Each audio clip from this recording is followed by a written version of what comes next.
हजुर नमस्कार। जुनसुकै क्षेत्रबाट संसारको जुनसुकै क्षेत्रबाट हेरिराख्नु भएको छ, कृपया एउटा लाइक नमन गर्न नबिर्सिनुहोला। तपाईँको बिहानीको सुरुवात कसरी भयो? तर मेरो बिहानीको सुरुवात एक गिलास चिसो पानी र आफ्नै करेसा बारीमा फलेका सागसब्जी र अर्ग्यानिक चिजहरूले भयो। संसारको जुनसुकै क्षेत्रबाट हेरिराख्नु भएको छ, कृपया एक लाइक नमन गर्न नबिर्सिनुहोला। मेरो बिहानीको सुरुवात यी सुन्तलाबाट।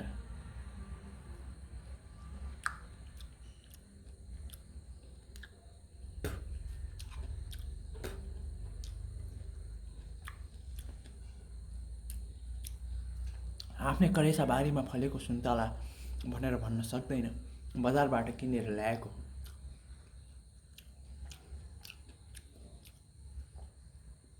त्यसपछि एक दाना प्याज,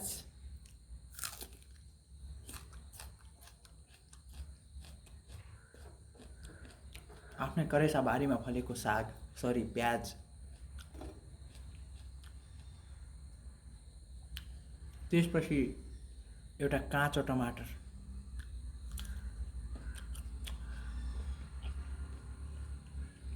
आहा,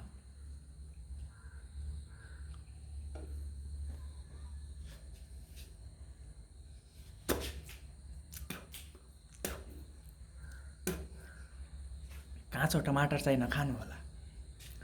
यदि काँचो टमाटर मन परेन भने एक गिलास पानी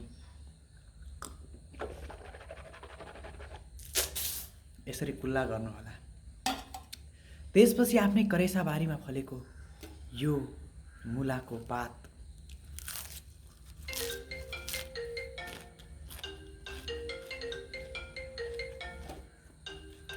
आहा,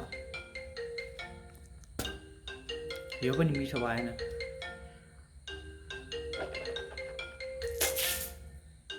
यदि मिठो नभएपछि तपाईँले पानीले कुल्ला पनि गर्न सक्नुहुन्छ। त्यसपछि यो एउटा खुर्सानी चाहिँ म क्यामेरा बन्द गरेर खान्छु। यसरी तपाईँले आफ्नै करेसा बारीमा फलेका चिजहरू खाएर आफ्नो दिनको सुरुवात गर्न सक्नुहुन्छ।